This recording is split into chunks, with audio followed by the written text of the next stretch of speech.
Fourscore and 7 years ago, our fathers brought forth on this continent a new nation conceived in liberty and dedicated to the proposition that all men are created equal. Now we are engaged in a great civil war, testing whether that nation or any nation so conceived and so dedicated can long endure.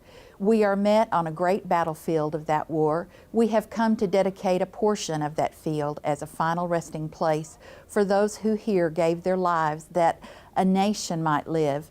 It is altogether fitting and proper that we should do this.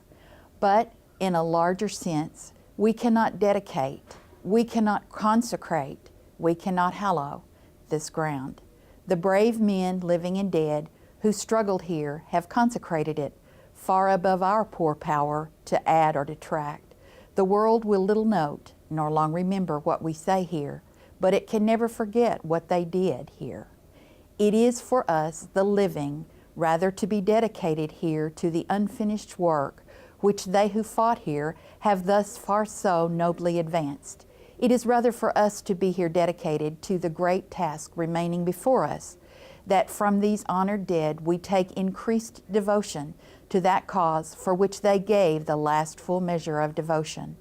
That we here highly resolve that these dead shall not have died in vain, that this nation under God shall have a new birth of freedom, and that government of the people, by the people, for the people shall not perish from the earth.